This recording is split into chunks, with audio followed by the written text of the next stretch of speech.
Hello friends, welcome to R V tailoring and R V embroidery. ಇವತ್ತಿನ ವಿಡಿಯೋದಲ್ಲಿ ಯಾವ topic ಅಂತಂದರೆ, ಈಗ ನಿನ್ನೆ ವಿಡಿಯೋದಲ್ಲಿ ನಾನು ಫಿಶ್ ಬೌನ್ಸ್ ಸ್ಟಿಚ್ಚನ್ನು ಹಾಕಿದ್ದೆ.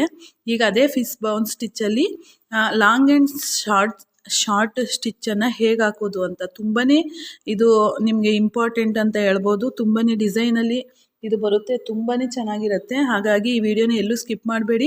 ಮತ್ತು ಇದರಿಂದೆಲ್ಲ ಉಪಯೋಗಗಳು ಮತ್ತು ಯಾವೆಲ್ಲ ಡಿಸೈನ್ಗೆ ಅಪ್ಲೈ ಮಾಡ್ಬೋದು, ಇದೆಲ್ಲ ಸಂಪಾದನೆ ಹೇಗೆ ಮಾಡೋದು ಅಂತ ನಾನು ಇದರಲ್ಲಿ ಟಿಪ್ಸ್ಗಳನ್ನ ಕೊಡ್ತಾ ಹೋಗ್ತೀನಿ. ಹಾಗಿದ್ರೆ ಇದನ್ನು ಒಂದು ಇಮೇಜನ್ನು ಬರ್ಕೊಳ್ಳೋಣ. ನೋಡಿ, ತಿಲಕ ಡಿಸೈನನ್ನು ಈ ರೀತಿ ಬರ್ಕೊಳ್ಳೋದು.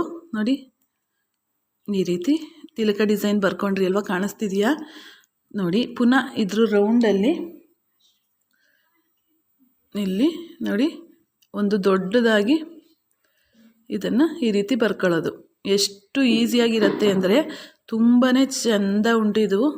ನೋಡಿ, ನೀವು ಇದನ್ನು ಟ್ರೈ ಮಾಡಿ. ಆದಷ್ಟು ಈ ನಿಮ್ಮ ಫ್ರೆಂಡ್ಸ್ ಆ್ಯಂಡ್ ಫ್ಯಾಮಿಲಿಗೆ ಯಾರೆಲ್ಲ ನೋಡೋದಕ್ಕೆ ಇಷ್ಟಪಡ್ತಾರೆ ಮತ್ತು ನೋಡೋದಕ್ಕೆ ಕಲಿಯೋದಕ್ಕೆ ಇಷ್ಟಪಡ್ತಾರಲ್ಲ ಅವರಿಗೆ ನೀವು ಇದನ್ನು ಶೇರ್ ಮಾಡಿ ಅಂತ ಹೇಳ್ತಾ, ಈಗ ಈ ಫುಲ್ಲು ಈಗ ಬರ್ಕೊಂಡಿದ್ದಾಗಿದೆ. ಇದನ್ನು ಹೇಗೆ ಶುರು ಮಾಡೋದು ಅಂತ ತೋರಿಸ್ತೀನಿ. ಆ್ಯಸ್ ಇಟ್ ಈಸ್ ನಾನು 2 ಎಳೆ ದಾರಾನ ತಗೊಂಡಿದ್ದೀನಿ. ಅದನ್ನು ತಗೊಂಡು ನೋಡಿ ಯಾವ ರೀತಿ ಮಾಡೋದಂದರೆ, ಈಗ ನೋಡ್ಬೋದು ಇಲ್ಲಿ ಒಂದು ಫಸ್ಟ್ ಲಾಕ್ ಮಾಡ್ಕೊಳ್ಳೋದು. ಈಗ ನಾವು ಲಾಂಗಾಗಿ ಒಂದು ಚೈನನ್ನು ಹಾಕ್ಕೊಳ್ಳೋಣ. ತುಂಬಾ ಈಸಿಯಾಗಿ ಬರುತ್ತೆ, ನೋಡೋದಕ್ಕಂತೂ ತುಂಬಾ ಚೆನ್ನಾಗಿ ಕಾಣಿಸುತ್ತೆ ಫ್ರೆಂಡ್ಸ್. ಅಷ್ಟು ಚೆನ್ನಾಗಿ ಬರುತ್ತೆ ಇದು ಡಿಸೈನು. ಮಿಸ್ ಮಾಡ್ಕೋಬೇಡಿ, ಹಾಗೂ ಕಲಿತಾ ಹೋಗಬೇಕು. ಸುಮ್ಮನೆ ನೋಡ್ಬಿಟ್ಟು ಸುಮ್ಮನೆ ಆಗ್ಬಿಡ್ಬೇಡಿ. ಯಾಕೆ ಅಂದರೆ ನಾವು ಹಾಕುವಂಥ ಎಫರ್ಟ್ಸ್ ನಿಮಗೆ ಅನುಕೂಲ ಆಗಲಿ ಅಂತೇಳಿ ಆದಷ್ಟು ಫ್ರೀಯಾಗಿ ಹೇಳ್ಕೊಡ್ತಿದ್ದೀವಲ್ಲ, ಆದಷ್ಟು ನೀವು ವಿಡಿಯೋನ ನೋಡಿ ಪ್ರಾಕ್ಟೀಸ್ ಮಾಡ್ಕೋಬೇಕು. ನೋಡಿ, ಲಾಂಗ್ ಆ್ಯಂಡ್ ಶಾರ್ಟ್ ಚೈನನ್ನು ಹಾಕ್ಕೊಳ್ಳೋದು. ಪುನಃ ಇದನ್ನು ವಾಪಸ್ ತಗೊಂಬಂದು ಇಲ್ಲಿ ಲಾಕ್ ಮಾಡ್ಕೊಳ್ಳೋದು. ಲಾಕ್ ಮಾಡ್ಕೊಂಡಿದ್ದಾದಮೇಲೆ ಪುನಃ ಒಂದು ಪುಟಾಣಿ ಲಾಕ್ ಮಾಡ್ಕೋಬೇಕು. ಮಾಡ್ಕೊಂಡಿದ್ದಾದ ನಂತರ ಈ ಕಡೆ ಒಂದು ಸೈಡ್ ಆ ಕಡೆ ಮಾಡ್ಕೋಬೇಕು, ಒಂದು ಸೈಡ್ ಈ ಕಡೆ ಮಾಡ್ಕೋಬೇಕು.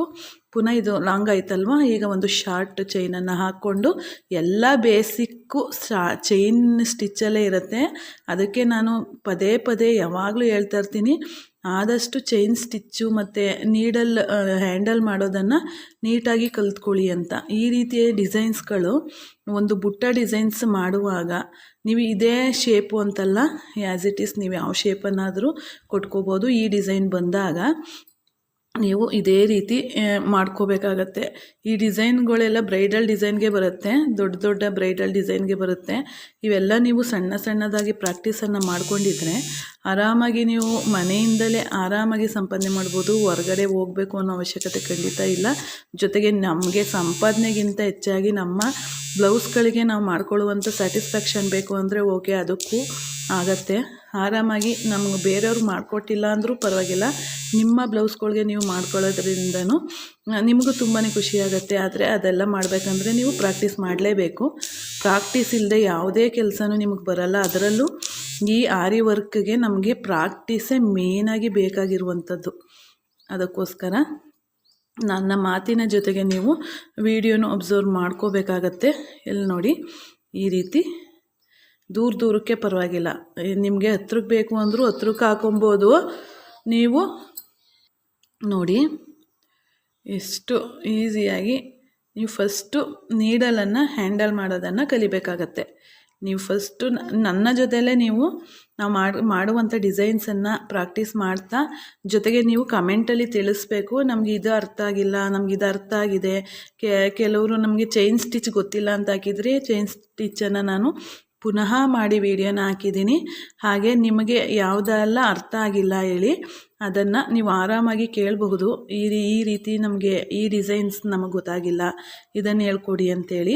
ಹಾಗಾಗಿ ನೀವು ಎಷ್ಟು ಬೇಗ ನೀವು ನನ್ನ ಜೊತೆಯಲ್ಲೇ ಕ್ಯಾಚ್ ಮಾಡ್ಕೊಂಡು ಅದನ್ನು ಪ್ರಾಕ್ಟೀಸ್ ಮಾಡ್ಕೋತೀರಾ, ನಿಮಗೆ ತುಂಬಾ ಈಸಿ ಆಗುತ್ತೆ. ಯಾಕೆ ಅಂತಂದರೆ ಈ ಡಿಸೈನ್ ನೀವು ಕಲ್ತಿಲ್ಲ, ನಾನಾಗಲೇ ಮುಂದಿನ ಡಿಸೈನ್ಗೆ ಹೋಗಿದ್ದೀನಿ ಅಂತಂದಾಗ ನಿಮಗೆ ಈ ಡಿಸೈನಲ್ಲಿ ಲ್ಯಾಪ್ಸ್ ಆಗುತ್ತೆ. ನಿಮಗೆ ವರ್ಕ್ ಮಾಡುವಾಗ ಈ ಡಿಸೈನ್ ಬೇಕಂದರೆ ನಿಮಗೆ ಗೊತ್ತಾಗಿರಲ್ಲ.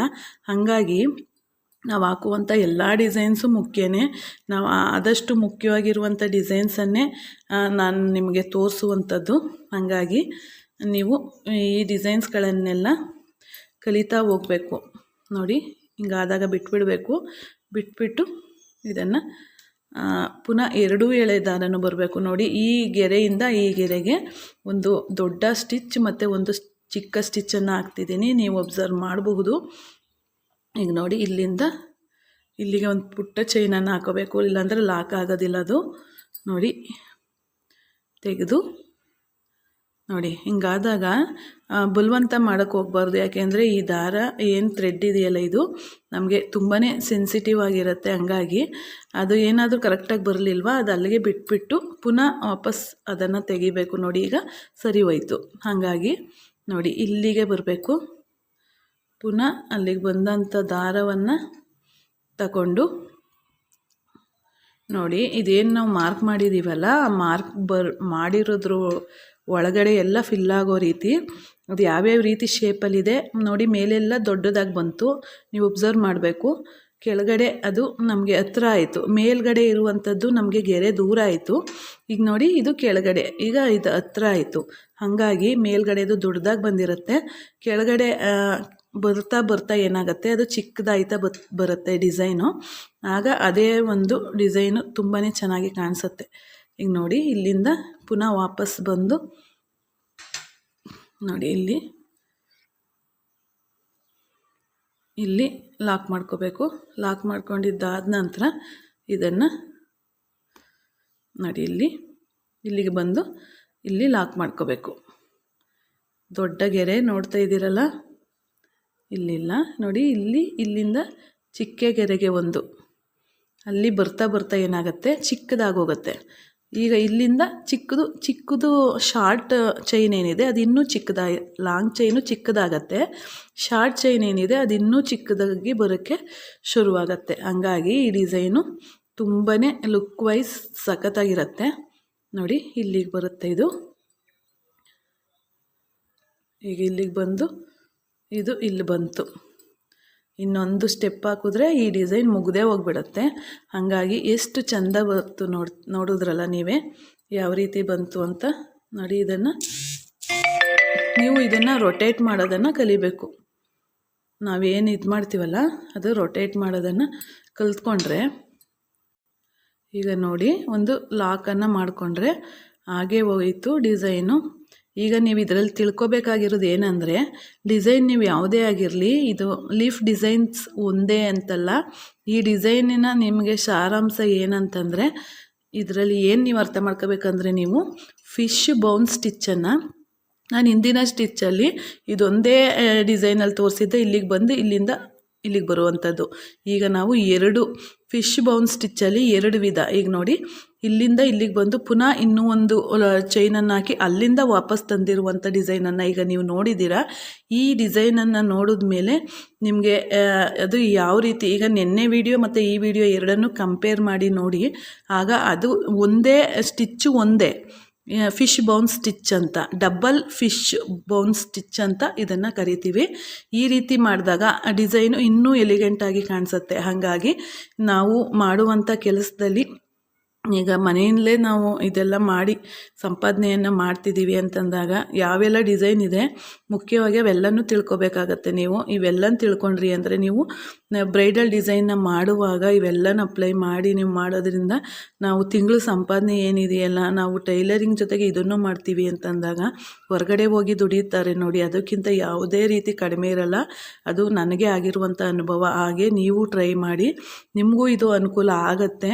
ನಾವು ಒಂದು ತಿಂಗಳಿಗೆ ಒಂದು 30,000ವರೆಗೂ ಸಂಪಾದನೆ ಮಾಡ್ಬೋದು, ಇನ್ನೂ ಹೆಚ್ಚು ಆಗುತ್ತೆ, ಕಡಿಮೆನೂ ಆಗುತ್ತೆ.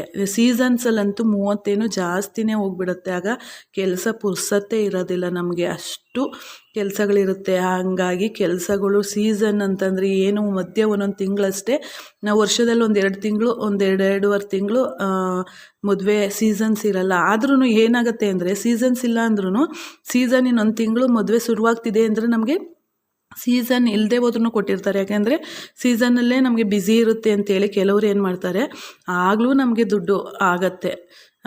ಅದನ್ನು ಇನ್ನೊಂದು ವಿಡಿಯೋದಲ್ಲಿ ಈಗ ಅದು ನಮಗೆ ಏನಂತಂದರೆ ನಮಗೆ ಸೀಸನ್ ಇಲ್ಲ ಈಗ ಅಂತ ನಾವು ಫ್ರೀಯಾಗಿರ್ತಾರೆ ಅಂತ ಅಂದ್ಕೊಂಡು ಈಗ ಕಸ್ಟಮರ್ ಏನು ಮಾಡ್ತಾರೆ ಆವಾಗಲೂ ಕೊಟ್ಟಿರ್ತಾರೆ ಬಟ್ಟೆನ ನೆಕ್ಸ್ಟ್ ತಿಂಗಳಿಗೆ ನಮಗೆ ಬೇಕಲ್ವ, ಯಾಕೆಂದರೆ ಇದು ಮಾಡಬೇಕಾದ್ರೂ ಒಂದು 2-3 ದಿನ, ಬ್ರೈಡಲ್ ಡಿಸೈನ್ ಅಂದರೆ ಒಂದು 2-3 ದಿನ ನಮಗೆ ಬೇಕಾಗತ್ತೆ. ಸಿಂಪಲ್ ಡಿಸೈನ್ ಅಂದರೆ ನಾವು ಒಂದು ದಿವಸಕ್ಕೆ ಮುಗಿಸ್ಬೋದು. ಹಾಗಾಗಿ ಈಗ ಇದ್ರ ಸುತ್ತ ನಾವು ಕವರ್ ಮಾಡಬೇಕಲ್ವ, ಈಗ ವಿಡಿಯೋ ಲೆಂತಿ ಆಗುತ್ತೆ. ನೆಕ್ಸ್ಟು ನಾವು ಬೀಡ್ ವರ್ಕನ್ನು ಇದ್ರ ಸುತ್ತ ಹೇಗೆ ಮಾಡೋದು ಅಂತ ನಾನು ನೆಕ್ಸ್ಟು ತೋರಿಸ್ಕೊಡ್ತೀನಿ. ವಿಡಿಯೋ ಮಾಡಿ ಮಿಸ್ ಮಾಡದೆ, ಎಲ್ಲೂ ಸ್ಕಿಪ್ ಮಾಡದೆ ವಿಡಿಯೋಗಳನ್ನು ನೋಡಿ. ಜೊತೆಗೆ ಈ ವಿಡಿಯೋ ಇಷ್ಟ ಆದರೆ ಗೊತ್ತಲ್ಲ, ಒಂದು ಲೈಕ್ ಕೊಡಿ. ಲೈಕ್ ಕೊಟ್ಟರೆ ಅದಷ್ಟು ಜನಕ್ಕೆ ರೀಚ್ ಆಗುತ್ತೆ, ಜೊತೆಗೆ ನಮಗೆ ಇಷ್ಟ ಆಗುತ್ತೆ, ನಮಗೆ ಮುಂದಿನ ವೀಡಿಯೋಸ್ ಮಾಡೋದಕ್ಕೆ ತುಂಬ ಹೆಲ್ಪ್ ಆಗುತ್ತೆ. ಜೊತೆಗೆ ಹೊಸ್ದಾಗಿ ನೋಡ್ತಾ ಇರುವಂಥವ್ರು ಖಂಡಿತ ಪ್ಲೀಸ್ ಸಬ್ಸ್ಕ್ರೈಬ್ ಮಾಡ್ಕೊಂಡು ನೋಡಿ. ಧನ್ಯವಾದಗಳು friends. Thank you for watching.